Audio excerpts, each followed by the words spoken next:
Welcome to Roll to Hit Gaming Monthly, where we'll take a look back at May 2017. We'll also take a look at the types of games that catches our eye.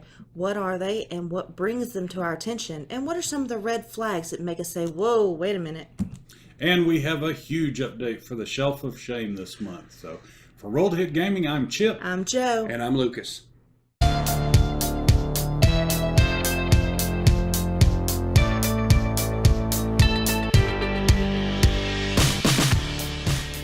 So now we're going to look back at the month of May at the videos that we published. But before that, I wanted to give an announcement. We have passed 10,000 views for our channel. So thank you so much for your support. So getting to the videos? Yep. So last month, I published 3 videos on one title to start off with.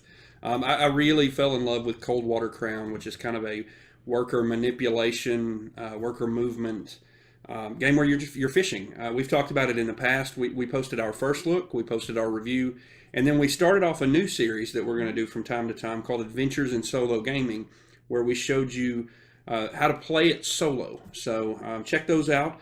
I also unboxed both Rune Wars Miniatures game, the new miniatures game from Fantasy Flight, and the Tiny Epic Galaxies expansion Beyond the Black. So both of those are available for you to view now. And in the last day of the month, I squeaked in right under the radar with a role player first look, the game of creating the perfectly overbalanced role playing characters. So we encourage you to go take a look at that. And those are our videos that we've put out this month, and we will now talk about our games of the month.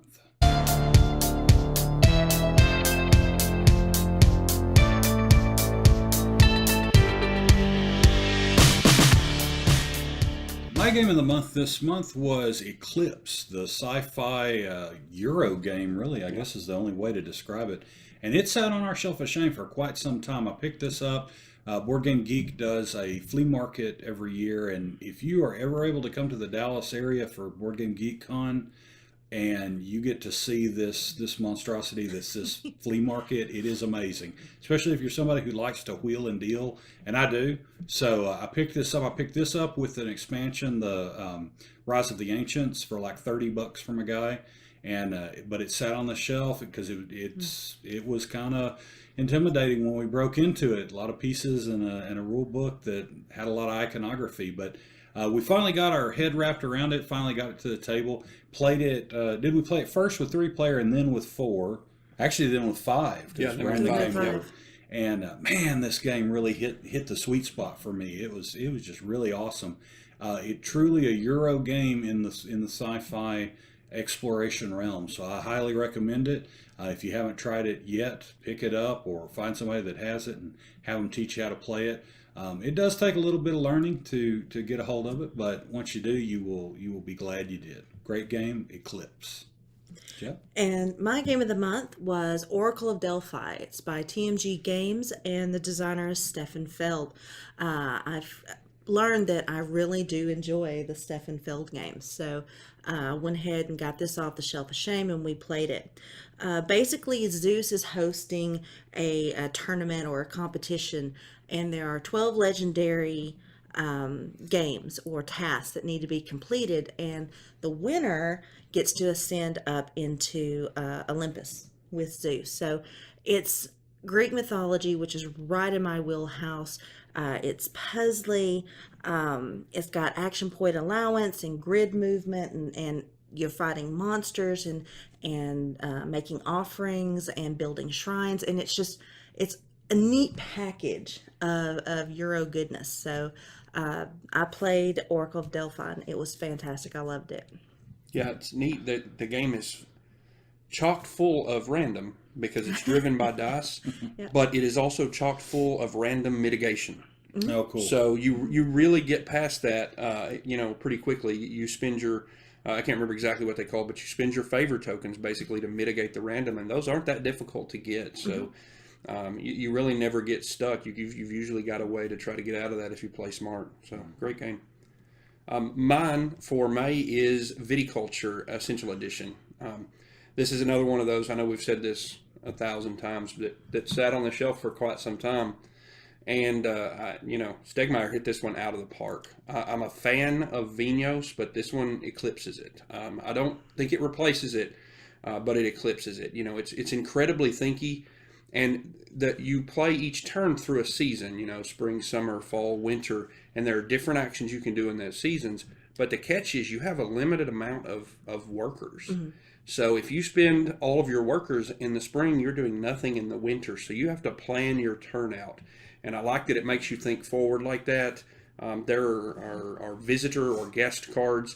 And the rulebook explains this, that people who would visit a vineyard for a vacation are such wine fans that they're willing to help out around the vineyard, right? And all of these provide you little special powers, that can be pretty timely. Overall, a really brilliant, thinky package here. I loved it.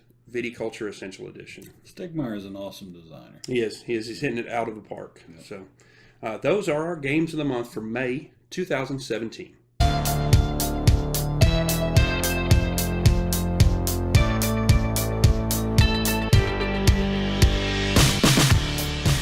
So let's start off with the numbers associated with our Shelf of Shame for May. We played 10 games this month off the Shelf of Shame, which isn't bad, but we made a trip.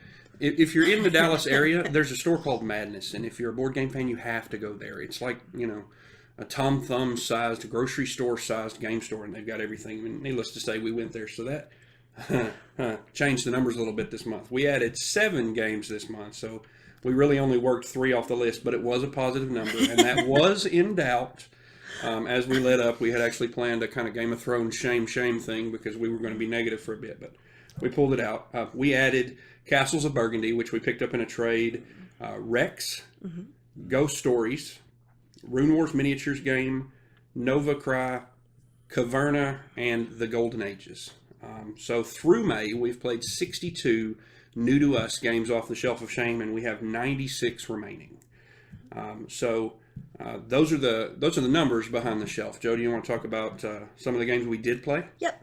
So, like you said, we played 10 games this month, and one of which was Summoner Wars. I'd heard lots of things about Summoner Wars, and I was kind of about it for the longest time, only because there's so many games out there that's, battle versus battle, army versus army, race versus race with cards. So finally I went ahead and we got it and we tried it, and I absolutely loved it. So basically, you're this race, and it could be sand goblins, or it takes races that you're used to in like D&D and then puts them in a weird environment, like jungle elves type thing.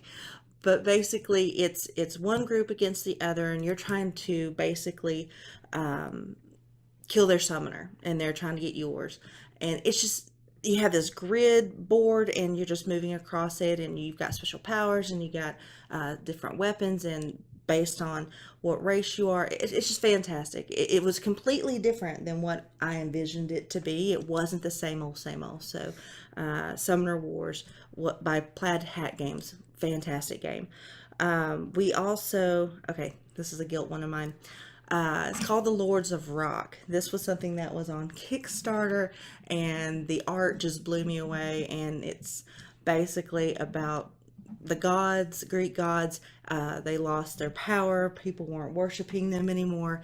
So to try and gain back their power, they decided they were going to basically become rock stars, and they are battle of the bands with Greeks versus Aztec gods versus Egyptian gods, and there's play set lists, and you go to different venues, and as you gain fans and their souls, you gain power. And so basically you're trying to make your pantheon be the top of the charts. So Lords of Rock was strangely good. It has some it's a filler game, I think, but it was tons of fun. So you're giving it a thumbs up? I am giving it a thumbs up. I enjoyed it. I'm kind of thumbs in the middle on that one. I thought it was it's cheeky, right, which is what drew her in, but it needed something more than what it had, and I don't know what that is. I'm not a game designer, so Yeah, I'm kind of thumbs in the middle on that.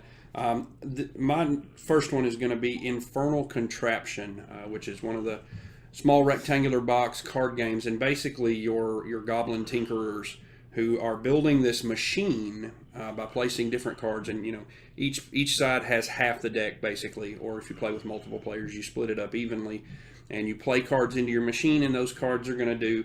It's similar to like movement programming, but it's machine programming because you're going to walk it left to right, and those cards are going to do whatever they do. They allow you to draw cards, force your opponent to mill some cards out of their scrap pile, whatever it may be, and your objective is to make them get rid of all of their cards.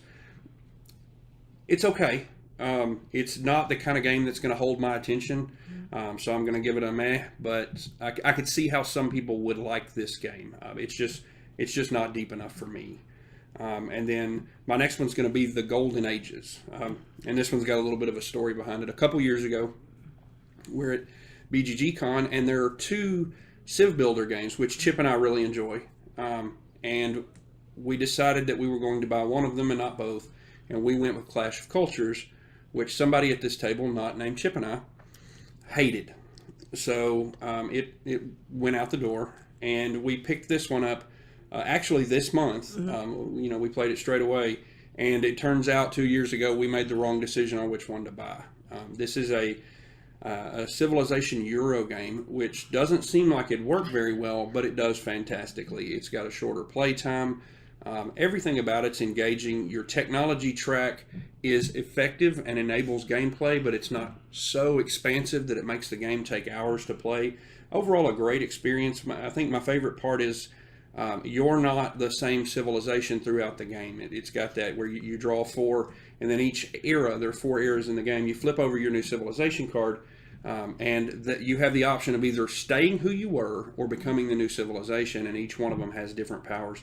Overall, a great package and a great addition to our shelf back here, The Golden Ages. And then I've already touched on this, but we played Eclipse, and so I can't really say much more about it. It was just a great game. Then the two others that I wanted to point out that we played. One was the Oracle of Delphi, which we've already went over there because that was my game of the month. Fantastic game. The other one that I wanted to mention was Nova Cry. It's from World Within. This one, I actually enjoyed it. It has some flaws. It has some things that could have been better, but the overall experience that I had fun. Basically, you're a captain. You basically draft your captain, and then you draft your ship, and then you draft your weapon, and from that you build a crew, and you're trying to deliver things to planets, and you have to, there's different types of planets. There's wild ones, populated ones, and you have to, make it up the track to that planet to do your delivery, to gain the reward. And in the meantime, you can have captain's duels with other, I wouldn't say smugglers, it's more like merchant delivery, but it's a contest. You're trying to pick up and deliver and have the best routes. So like I said, there were some flaws. There was some random to it. There was some I could never upgrade my ship. I could never to much extent. I could never change my weaponry. So there were things that could have been fixed, but I did enjoy it, and I just hope that they take another look at it, maybe come out with a new edition and kind of fix these things that were lacking or that needed rounding out. And that was Nova Cry. Yeah, she started it off the way she did because I hated it. It's got some neat ideas, and I understand that asymmetrical player powers cannot be balanced. I do get that. So all of the different powers the captains have, they are what they are. Beyond that, I don't feel like there was an attempt made in this game to balance everything else. I think if you draw the right combination of cards through sheer luck, you're on the path to victory. This is one of those games that came out through Kickstarter, and it should have gone through a publisher and a development phase. And I think it could have been a cool game. It needed those extra hands in the pie for this one that it didn't have. And so this one's a big thumbs down for me this month. My last two here. First one's Viticulture Essential Edition, which we talked about, and the last one is a game that has been out for years, that we've had for years, that is from probably my favorite IP ever, and that's Star Trek Fleet Captains. We finally got this to the table, and one of the things that kept it off the table for so long is it looked complicated. It wasn't. Once you get playing, it's pretty straightforward how it works. It's a 3 to 4x-ish type game. You're exploring a grid of cards, and things are going to happen to you along the way, and you have missions to complete to earn victory points, and the first player to 10 victory points gets it. The encounter cards can be a little bit harsh, but overall, I actually really enjoyed the experience of Star Trek Fleet Captains, so I'm going to give it a thumbs up. And then finally, this month we've played Zombicide Black Plague. I played Zombicide, the original game, years ago, pretty much right after it came out because of all the hype. And I didn't like it at all. And he's a zombie guy. Yeah, and I love zombies. But I've discovered that I finally figured out it was the rule about ranged combat. When in old Zombicide, if you shot into a zone where your friends were, your hits first hit them, and then the remaining went to the zombies. And I thought that was just dumb. I thought it was broken. And in Zombicide Black Plague, they've changed that. So now your hits hit the zombies, and your misses hit your friends. Which it's still kind of brutal, but at least it's at least it makes some type of sense, I guess. I would probably prefer maybe. Okay, your misses have a chance to hit your friends, but oh well, it's a fast-paced game. And then if you get a character that has the marksman ability, you can negate that anyway and stuff like that. So, but I enjoyed this game. It's fun for what it is. Don't take it real seriously. It's one of those type of games, but I thought it was, it's well laid out. The components are great. The gameplay's fun and fast. Once you kind of understand how it works, it's pretty easy to play.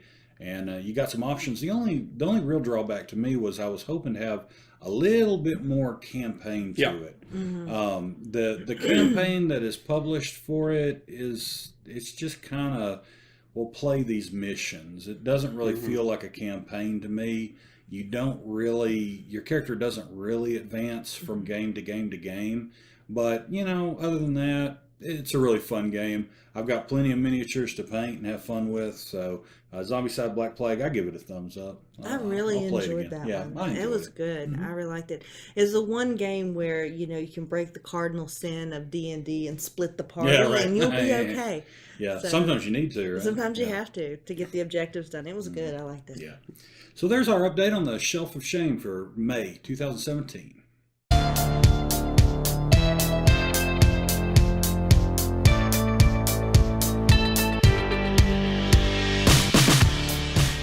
Roundtable discussion topic this month is what we look for in a great game, and then after that we'll follow up with some red flags that may steer us off of a game. So starting off, I wanted to talk about just the initial impression and what kind of things catch you guys' eye and make you interested just from the get-go. So Joe, what do you think one of those things might be? Well, first and foremost, it's art. I have either the art on the box or art or the game board, how it looks.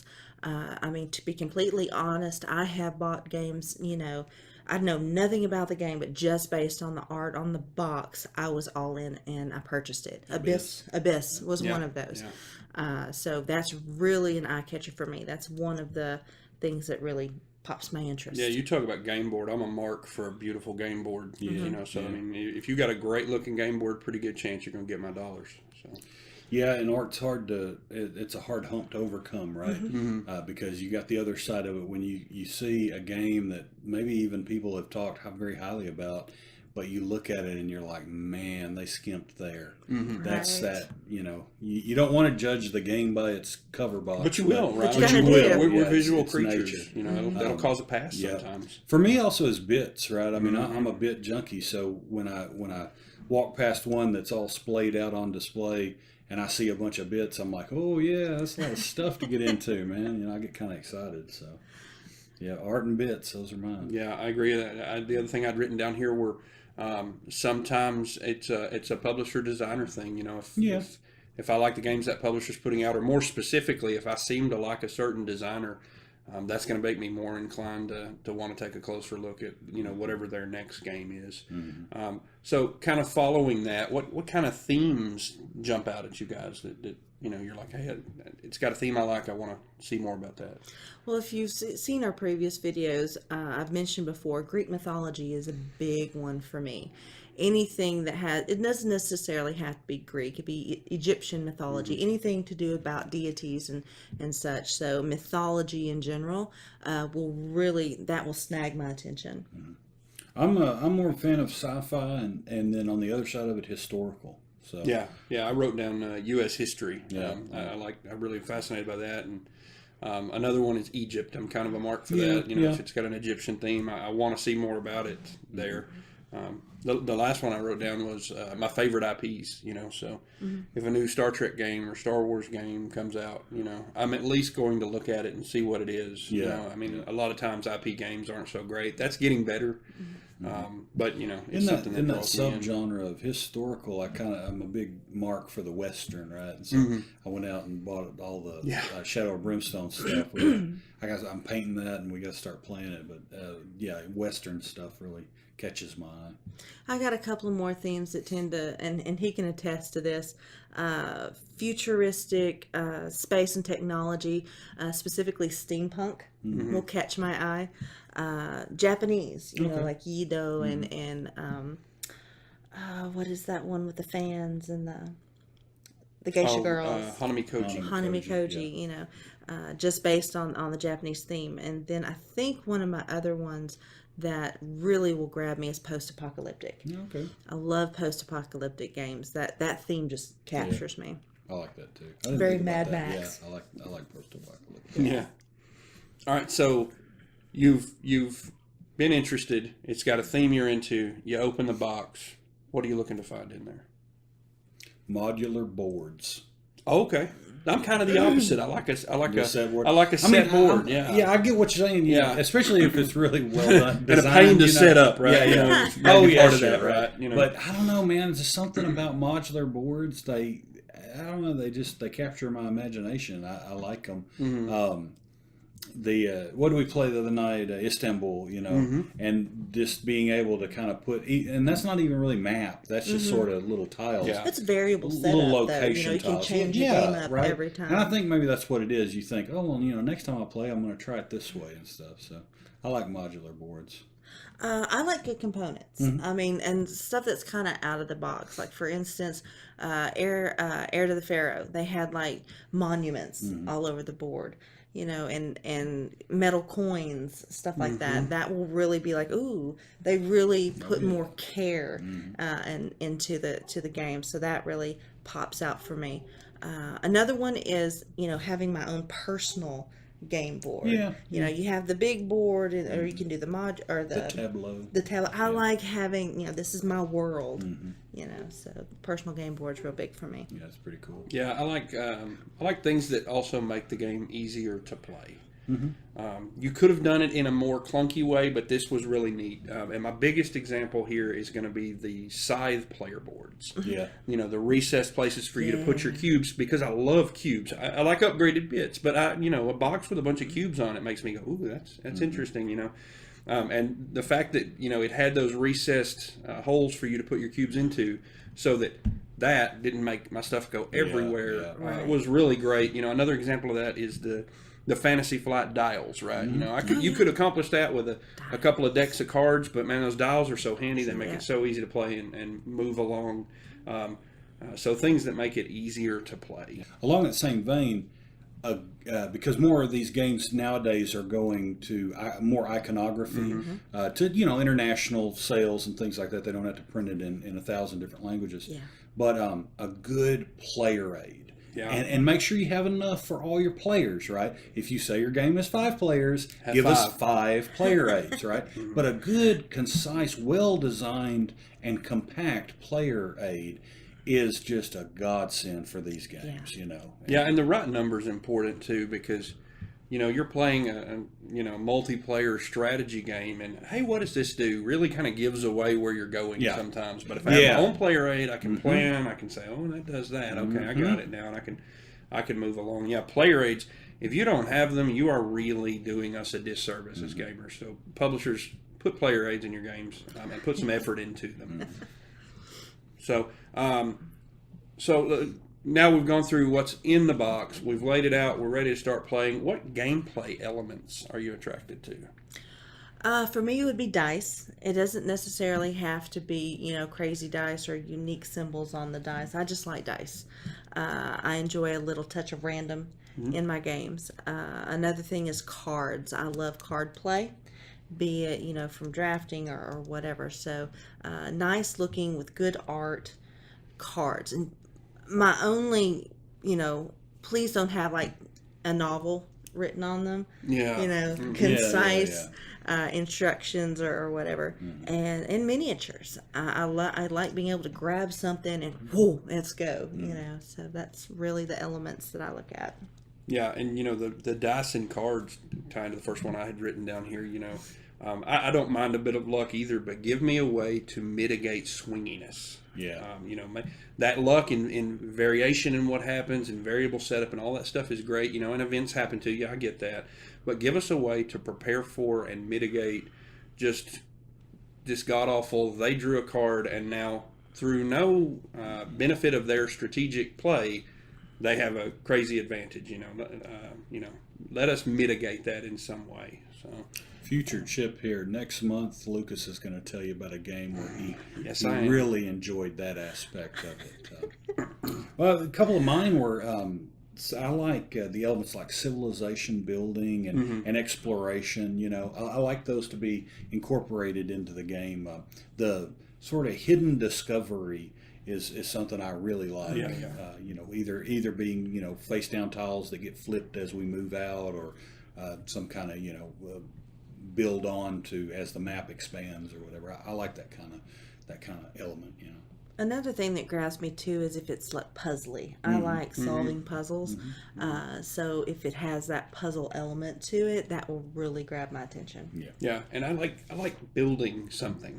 I actually like collecting what I need, the wood, the nails, whatever, to build the structure. I really like that process of building. I actually shared with Joe last night after we played this awful thing that we'll talk about next month.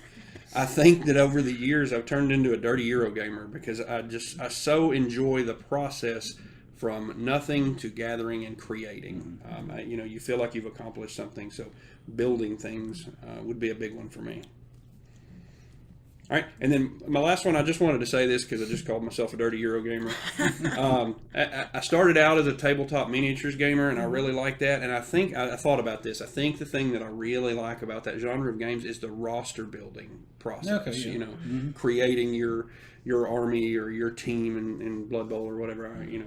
Your fleet in X-Wing. I like that process of creating because.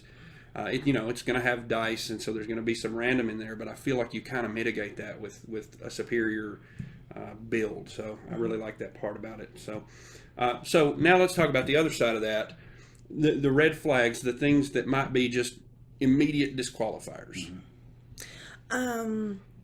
Let's see here. Player negotiation. Talking, like, hey, I'll give you this if you give me this. No. Okay. It's just, I'm not good at it. It's uncomfortable for me. So if it has player negotiation, I really am not into that at all. So what would it take, if anything, to get you to play a game that has that? Majority rules. We decided to play it. And that's if y'all decided to play it. And the reason I ask you that, and that's one of my ask this question to these deals, would you say that Sheriff of Nottingham, which if I remember correctly you really enjoyed, is player negotiation? That's more lighthearted. There's no take that to it, really. Okay. That's more bluffing. It's more... Okay. It's more bluffing, but, I'll give you 3 of this, you give me 2 of this. That whole... I stay away from stuff like that. There was... What was that new... New Los Angeles. New Angeles. New yeah, Angeles. yeah. I refuse to even look at that We game gotta play because that. Yeah, It's he on the picked it shelf. up. Yeah. dang it. We're gonna have to make it through it once. Pow, I'm just not into negotiation that much. That's one of the ones that disqualifies them for me. All right, Chip. I don't like timed action at all. Oh, real time. You know, Real-time? real-time stuff. I don't like it. I'm too old for that Yeah, mess. I need a minute to think. Yeah, and I need to consider the state of the game and what I want my strategy to be. I gotta think throughout the day at work, and I don't want to think. I don't want to be constrained by time. You know, when I'm playing a game, I want to relax, think it through, have fun with my friends. He needs his AP. Yeah, I need my Okay. AP. Leave his I need a AP. measure of it. I can understand if I go too long, give me the loud whose turn is it? But give me at least 45 seconds, 2 minutes, something like that. Yeah. Something.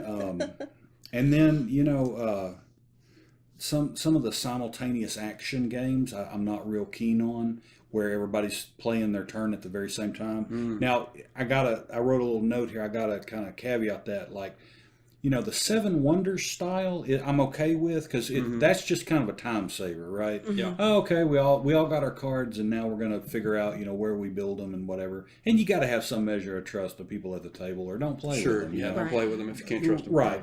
But along that same genre, so the games like, when I'm talking simultaneous action, I'm talking like Captain Sonar and those types, where everybody, and what is that game, Happy Salmon, where it's just this cacophony of everybody back and forth doing.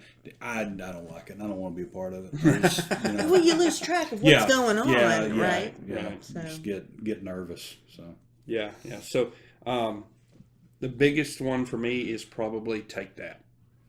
I don't like it.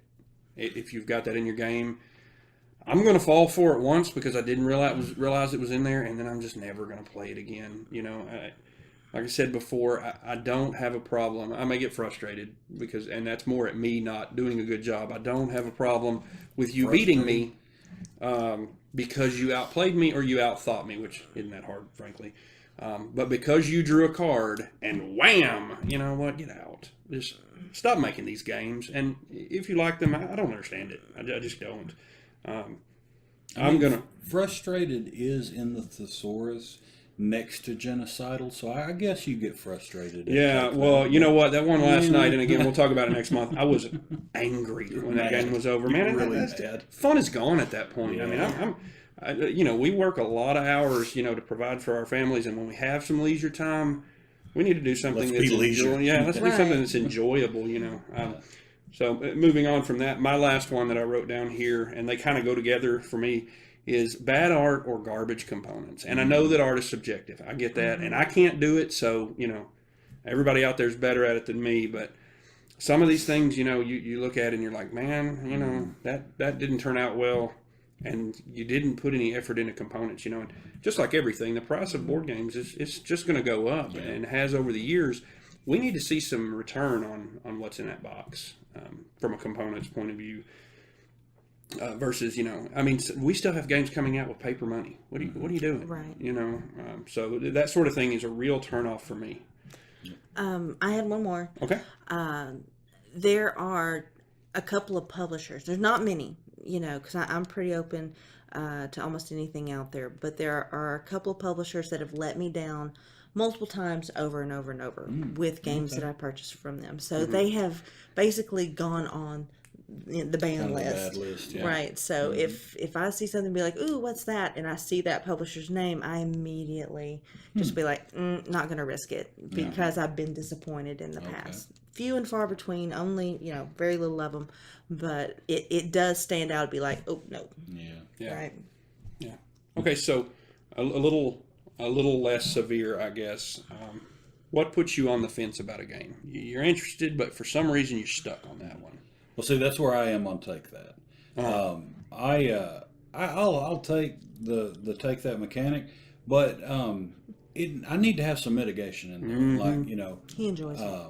I guess to him. You embrace I do, but but if it's just that beatdown kind of stuff, Right. it does get old after a while, pretty quickly actually. But you know, I think if it's not so harsh of take back, if it's kind of lighthearted stuff, I'm fine with it. And if there's a lot of stuff where you're like, oh, okay, well, yeah, well, I'm gonna get you right back or whatever, and it's not like game breaking. What's the term? If it's not king making, right? You know what I'm talking about, right? Yeah, if I play this on you, I can guarantee that I might not win, but I know you won't. Yeah, and that's a problem, right? You You just know. took one action, and I lost a game that we played for 3 hours. Yeah. Oh my gosh. Yeah, that's what You I'm know? talking. Now, if that's avoided in it, then okay, you know, whatever. It's it's just kind of lighthearted fun. But yeah, if there are those moments where with one card I can just smash your entire game, and I know we got another hour and a half to play. I know, right? Yeah. I don't want to be a part of it. Mm-hmm. Let's see here. Oh, there's several here that puts me on the fence. One of the big ones for me is 4X games. 3X is fine. It's the You don't extermination like the part. exterminate. Right. But, well, okay, you've got to understand. You know, we had what was it? 1, 2, 3, 4, 5, 6, like 7-player game of Twilight Imperium 3. And we did you not know, exterminate until the very last round. I know. And by the time we got to that point, it's massive. and my home planet was taken over, and I was just like, you know, idle out in space, I wanted to be exterminated in round 2 so that I could go watch TV and play with the kids, because oh my gosh, I had just dedicated, what was it at that point? We 5? were 11 hours in. Oh my god, Yeah, yeah. we played the game for 8, 11 hours. 9 hours We ate into lunch it. in the middle. Yeah, we did. We paused for lunch. I'm 10 hours into it, and then I'm just like, oh my god, I felt as though my life, I'll never get those 11 hours, you know. So, and it was the extermination piece to it. But Yeah. I'm the type of player that, you know, this is my world. This is my universe I build. You stay out of Right. it. And, you But know. I think you really liked Eclipse. I did you like know. Eclipse. Now, we I didn't did. exterminate an Eclipse. No, we didn't. We could have, but we didn't. But Well, I mean. you can kind of pattern that if Yeah. your style play. If you put those Yeah, tiles she can turtle the a right little bit, way, right, yeah. you can kind of block your opponents off, you know, or make it significantly more difficult for them Right. to get Which to. I kind of did, Yeah. you know. Right. I only had one entry point into my yeah. system. But, you know, it's the exterminate piece. I don't enjoy it. I don't like building something up and then having it all be destroyed right out from under me. So, you know, that's one of my big ones. Okay. I think, you know, they've kind of talked about the other stuff I'd written down here, but just come to mind, you know, your game can look great and be getting great marks and stuff, but if I've got a game of the same theme that I really enjoy, that puts me, you know, on the fence. You know, why would I replace that one with the new one? So it kind of puts me on the fence until I start to be able to see, you know, is it superior or not, you know. And sometimes going to these conventions and checking things like that out of their game library and taking a look, you know. You hear some folks say try before you buy. In some places that's easier said than done. We don't have a lot of stores around here that have libraries that are extensive enough for you to, you know, pick whatever random game and they have it available. So that puts me on the fence a little bit if I have the same thematic game that I actually enjoy. Well, that kind of goes hand in hand with one of mine. Mine was over publicized IPs. You know, Okay. we have like 6 different, you know, just number off my head, 6 different Star Wars. Right. So yet another one comes out for Star Wars, and I love the Star Wars universe, but I have 6 games. It's like, you know, move along to another one, you know, because it's just, I have 6. Why am I going to buy one more, and what will it replace? And be like, it gets like it's beating you down. Same IP over and over and over again. So that's one of them for me too. All right. So either one of you have any closing comments to wrap this up? Well, another one that pops up for me, I think you're more of a fan than we are, but for abstract games. Yeah, I like Abstracts abstract put me on the fence. It's got to be either really well themed or just a completely unique element to it to pull me over the fence. I mean, like to it. Onitama. Onitama, that one had a great theme that pulled me in, but like stuff like what was it, Gift or GIMP, yeah, that one would be like, I just don't get it. That one was. So some abstracts are hard to pull me. That was to very pull me abstract. over. Right. Yeah. That's maybe the definition. That was an of abstract. Right. But if it's a great designer or a trusted publisher, then I'll go ahead and give it a try. All right. So that's a look inside, what we look for in a great game and some of the things that turn us off or are red flags for us. So that is our roundtable discussion for May 2017.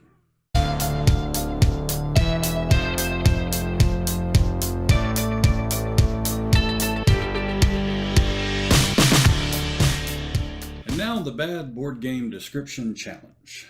This is not a description of a bad board game necessarily, but it is a bad description of a board game.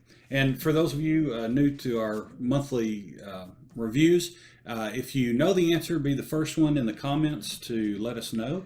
And if you have a Board Game Geek account, then I'll make contact with you, get your username, and I'll shoot you over 100 Geek Gold for the first correct answer. So this month's installment, see the world, see all the world, see beyond the world, see beyond time.